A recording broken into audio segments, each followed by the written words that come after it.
We'll start with opening comments from Shawn, and we'll get into questions. Hi, everybody. As you know, you always make me nervous with the opening comments, like I'm supposed to say something profound. And so I will say this. For us in NXT, I mean, WWE, in general, this is a huge weekend. It always is a huge weekend when it's WrestleMania season. It seems like more often than not these days we're saying biggest ever, and it's staggering to me how, I don't know, we continue to grow, and it's just amazing to me. You've got Roman and The Rock back. I mean, and it is, once again, it's the biggest WrestleMania ever, and certainly for us here in NXT, very honored to say that we are looking at the largest gate in NXT history, second only to, I believe, 2019 in Brooklyn, as far as attendance and money is concerned. And I will say that is not apples to apples. That was, when WrestleMania was one night and NXT was going on Saturday evening at 8 o'clock at a standard time. Whereas today, WrestleMania is 2 days, filling a stadium, and we are going on at 12 in the afternoon. And so for us in NXT in this era, this is absolutely huge, not just for me, but, for our young men and women that come through NXT. And you guys have heard me say it before, and I'm going to say it again. I think what we've done in NXT in the last couple of years is nothing short of a miracle. Trick Williams is walking out there tomorrow with, 2 years under his belt. Carmelo Hayes, another young man. Yes, he's been doing it for a while, but they're going out there and they're creating history. I don't know, I just, up and down the card, Ilya Dragunov, Tony D'Angelo, 2 years. Roxanne Perez and Lyra Valkyria, Roxanne's, one of our veterans, and so is Lyra at the ripe old age of maybe averaging 24.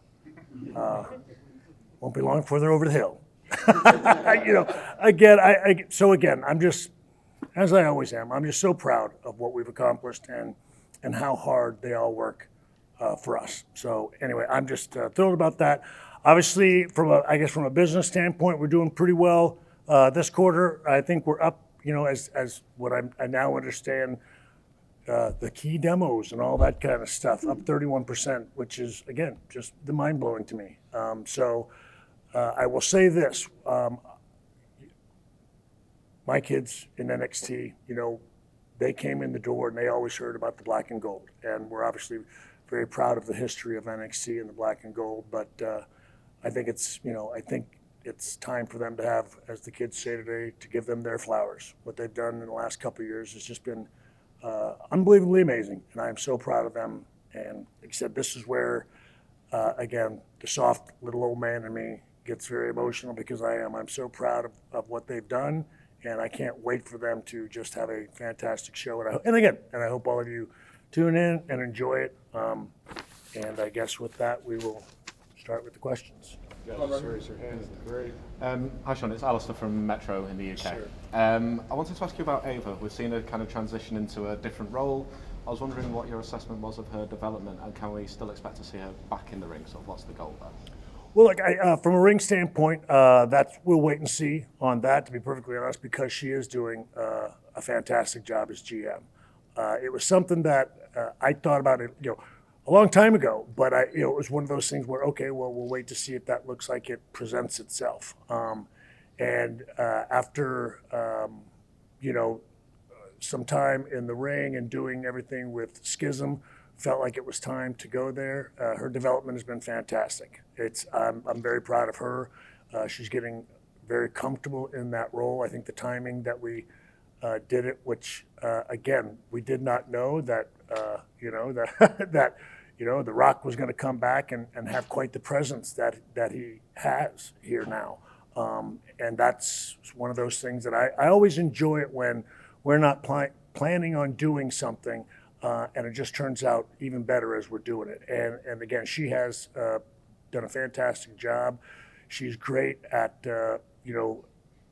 one of the things that she's really been great at lately, which is we've had some last minute things that have gone on during a live television show, and she has adjusted and adapted. She's on the ready. She's one of the, she's probably, besides myself and my head writer, Johnny Russo, that, she's one of the three of us that has to be ready for anything to change. And we throw a lot on her at the last minute, and she's just been a great job of handling that. And so we're very proud of her progress. Shawn, Kurt with News Nation. Just as NXT and for the Superstars, it's a gateway for them to get to Raw or SmackDown, hopefully. What do you think of NXT as the gateway for the audience, for younger fans who are tuning in, who may not have even followed WWE before, but they see these younger superstars that they can relate to, that they follow their story? How do you see NXT as that property that can be an attraction to get newer fans and a younger audience to come into the WWE product? Well, look, I think that's exactly what it's doing. I think you can see with NXT that not just our athletes are getting younger, but so is our audience. And so I think one of the things that's obviously going to assist in that and help that continue and for that young audience to grow is going to be the move to CW later this year. And so I think that's something, again, that I really enjoy the fact that we're out there recruiting out of these colleges and going after these young men and women. And it's just again, we had another one yesterday, and it's, again, staggering. There are a lot of pretty people in this world, both men and women. I had no idea that there were that many, but it really is. It's staggering, and they're unbelievable athletes, and I don't know, and they're a great many that we end up choosing are getting it so fast, and I think that speaks very positively about the future of this industry. And look, if you do this long enough, you realize that one of the greatest gifts you can have is to kind of give back to it. And that's certainly what we're trying to do here at NXT. But I think I think people like watching like people, and so I think as our men and women and our performers get younger, I think that audience is going to get younger as well. We certainly try to, again, we have people on our creative team that we're bringing in that are younger. So that is certainly something that we are focused on. I'm actually here and there doing my best to, look into things I wouldn't ordinarily, be looking into. And that's not to say anything, risque or anything. But no, but again, I have a young lady on our creative team that sort of keeps me up. I have a daughter that. And my wife that keep me up on some of the latest trends and what's cool and stuff like that, because I am absolutely so not any of that. But again, I have great people around me that help us focus on that. And again, as I said, I think the move to CW is going to be a huge step in that direction as well. So NXT North American champion Obafemi's been killing it. What's your projection of him as a superstar and just in the WWE and NXT? Well, again, the cliche is the sky's the limit, as they say, but it is with Oba. You can see it. Obviously, it's. I think from the first day he walked out there, everybody, again, felt the aura that he has. He's unbelievably impressive. I tell you what, just from a character standpoint, as a human being, boy, he's a bright young man, and again, he is so focused. That's the thing. I go back to again the recruiting system that we have with these athletes that are coming in. They've been taught from a very young age. Their normal is to, again, perform, to get better, to achieve goals. And that's one of the things why it's, again, what we've done in the last couple of years has been so amazing, because that's all they know. We're not taking them out of their normal except from, teaching them a new craft. But they're so challenged by trying to do something new. And they've been, again, hungry from the day they were born, and they've been sort of bred to look at a goal and make it happen. And so it's just been a phenomenal thing. He's been one of the very bright spots. And again, here he is. I don't know his timing, but I think he's been less than a year. I know Johnny's in here somewhere, and he could tell me. Again, he's barely over a year. Yeah, I mean, been here for a year. He's the North American champion, and again, he's going out there to perform at our biggest show of the year, and we have nothing but the utmost confidence in him. He's out there with two unbelievably talented men as well, in Josh Briggs and Dijak. But again, he wouldn't be there if he wasn't ready to go. So I have nothing but the utmost confidence in him. And again, I think he's going to go a long way for sure. And not just in NXT, but obviously in the WWE in the future. Well, Jay Reddick with the Orlando Center. Looking at Mello and Trick, it seems like they've grown so much in the ring, obviously. But what seems to have grown so much with them is their aura, and just their presence. Is that something you've seen also, and is that something that can be taught, or is that just reps? Well, so I don't know that it can be taught. One of the things that we have really tried to focus on with Trick and Mello in this, because they're both gifted, they're both charismatic, and they're both also, again, they have that cool factor. And that's something between the ability in the ring and the cool factor. It's very easy to get comfortable and just stay in that space. But what we've really tried to work on is them embracing the story, showing, again, the brotherhood and the bond that some of us have with one another on the road, and trying to help them get comfortable showing that emotion and that vulnerability. And I think in that's what's made this again so epic, and which is again led to again the raise in viewers and the raise in attendance.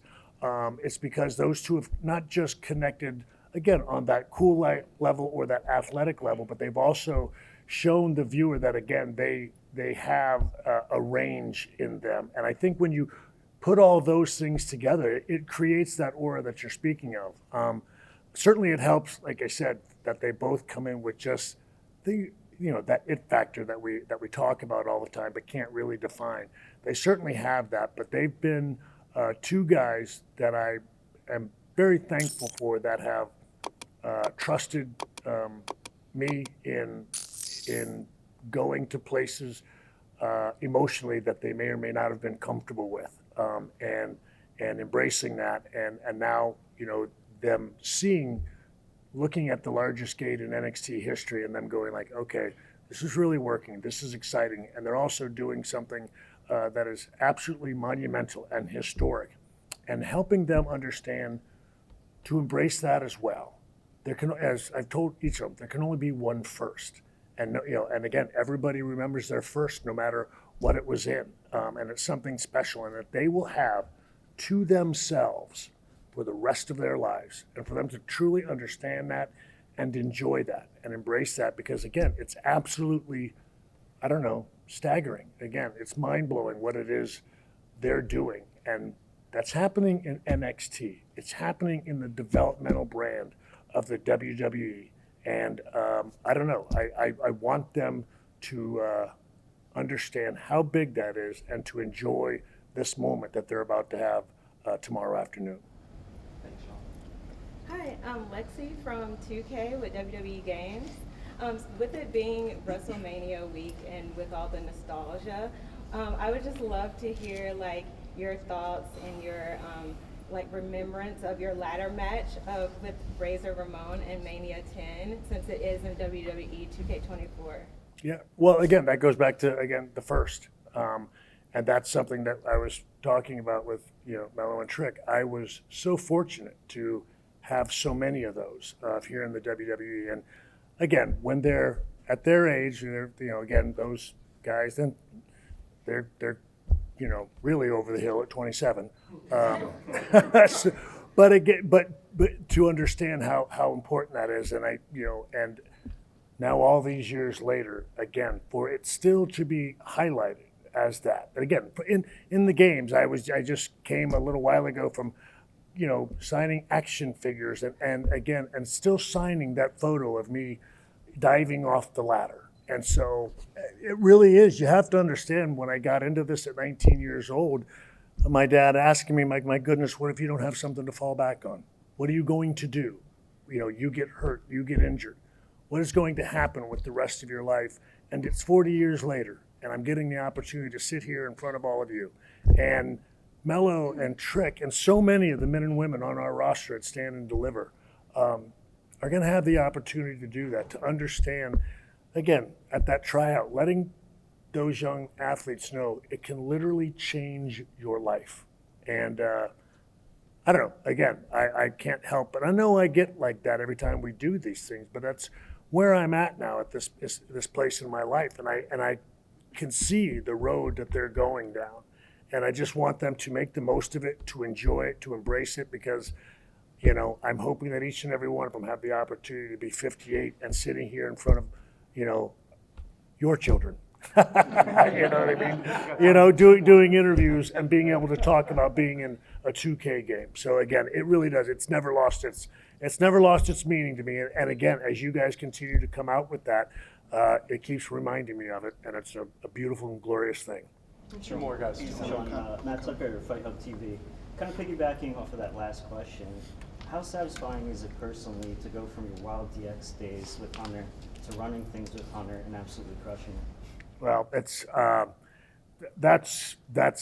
again very cool. You know, I don't. It's one of those things you really sit there and scratch your head about, and you sit there. My time is always in the morning as I'm kind of reflecting on this unbelievable journey. But look, I'll say this: I'm less surprised by him. You know, I mean, he's always had a great mind. Always been, you know, level-headed and smart, and you know, really loved and cared about this industry. And I'll tell you what, I think for all of us, it's just put us all in a place to where we can just focus, do our jobs, and do it with joy in our heart. The way that we went out there and did it in the ring, it was the greatest place to be for us. Anytime, didn't matter what was going on in the rest of your life. Once you walked down that aisle and stepped into, you know, between those ropes, everything was okay. Everything was right in the world. And now we're getting to do that 24/7, and we're getting to do it for a number of other young men and women that have walked at least close to the same roads that we have, and we understand what it means to be able to be a part of weekends like this, and us wanting it to be everything that they hoped it would be. And it's important to us to deliver on that. And it's also an awesome responsibility. It's something that we want to do well.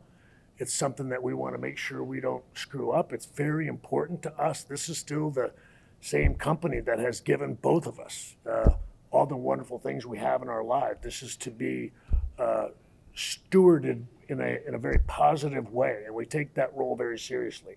But yeah, to look at the same two guys that used to be pulling their pants down on television and doing the entire world, you know, I will just say that, it's just been an amazing turn of events, shall we say? Thanks, everyone. Now, guys, we'll come to you with questions. Thanks, Isa. Hi, Isa with Lucha Libre Online. I just wanted to get your thoughts on Lyra's reign as NXT Women's Champion, from beating Becky Lynch for that championship to now defending against that former Women's Champion, Roxanne Perez. Yep. Well, again, as I've said on many occasions, put our ladies up against anybody in the world. And I know that I'm biased, but I'm also, fact is a fact. We've got more depth in our women's locker room than any company in the world, and I mean that from the main roster as well. I'll put my ladies up against anybody any day of the week, and Lyra's at the head of that pack. I will say that Lyra was somebody that I looked at from day one when I saw her in the UK. I thought she was special then, and she's still special now. She's done a great job for us. I'm happy that she's been able to have this moment and this run. It was something that I wanted her to have in the UK, but there were different things. So many different things came up. As, we all lived through it, the pandemic and everything else, and then you sort of get on the other side of that. And then there's an injury, and then we get on the other side of that, and it gets shut down. The UK does, but then so again, she's hasn't had an easy road either, and so I'm incredibly happy for her to have been able to, again, create a moment for her, especially with Becky, which I know meant the world to her and Becky. And happy, again, that she's now getting, once again, both her and Roxanne having this moment one-on-one, for them to have the entire spotlight on themselves and our women's division. And once again, they're going to be one of the ones that are going to go out there and kill it. And then they're going to go back, and one of them is going to reign over the most talented ladies locker room in all of professional wrestling. Guys, we have time for one last one before final comments. So, James, we'll come to you. Thank you. James Delo from Gorilla Position. You talk so much about your kids and recruiting a new generation of talents. Is there any talent in particular from AEW that you would love to have in NXT? Well, look, I guess I always go back to I would take darn near anybody. I'll say this, I can't say specifically because I think there's so much talent there. And I never know where I'm supposed to list names. I don't know everybody's situation. The last thing I want to do is get anyone in trouble. A lot of guys that used to be at NXT are up there that I've always loved. But I don't get the opportunity to watch as much as I would like to. But I know that I love working with young talent, and especially when I get to know them and I understand, I don't know, their passion, and I don't know, their desire. I don't, until I know what your desire is in this business, it's hard for me to say whether, whether you're the one that I'm going to work really hard for. I don't know. It's more, it's become so personal to me on that level. There's certainly people that I see from just a talent standpoint that you go, oh my goodness, they've got a great deal of ability. Boy, if we ever got a chance to work with them, I think we could really do something special with them. I'll even, the person we got, Shawn Spears, he was a guy that I worked with a little bit here in NXT before he got called up and then eventually left. But I always liked him because I just always thought he was, again, a very, formidable, secure, professional dude that could give you, anything you asked for.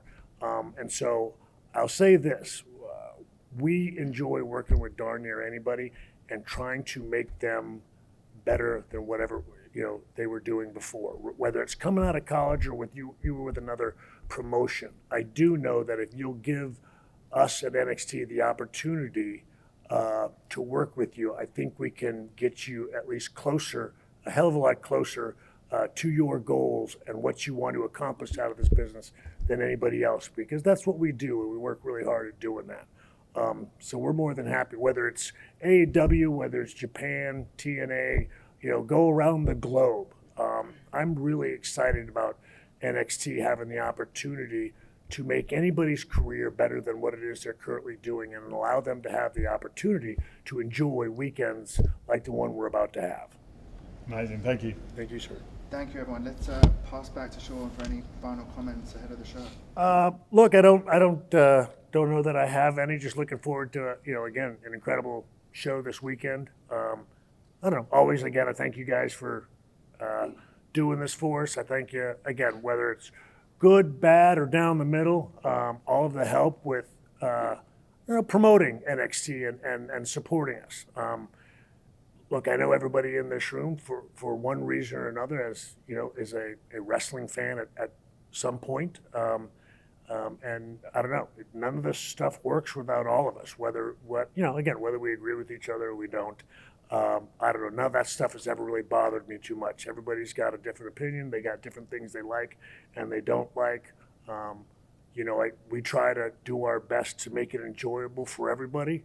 The guys that I used to run around with, we always did this stuff, and we just wanted people to enjoy it and have fun while we were doing it. And that's what we continue to do in NXT. The people that I run around with that work with me are the same people that I spend my off time with. You know what I mean? If it isn't my wife, it's poor Johnny Russo, who's got to, spend time with me and put up with me and babysit me and, get hit by bullets and shrapnel. Poor guy needs a breast of Kevlar, for heaven's sakes, to, with many buses he's got thrown under. But again, just, I don't know. I love weekends like this. Appreciate y'all helping us out. Saturday, again, Stand and Deliver is going to be a historic moment, I guess, when everything's said and done. I want the focus to be on, again, you know, the young men and women in NXT. They're going to be the ones that are going to kick off WrestleMania weekend officially. They're going to do it with style. They're going to do it their way. And they're going to make sure, again, that even though the big ones, the big heavy guns are coming out, you know what I mean? On Saturday night and Sunday night. But the future starts tomorrow afternoon. And it starts with NXT and the young men and women that are going to, you know, kick this weekend off and give everybody something to remember because it's going to be historic. Thank you. Thank you, everybody.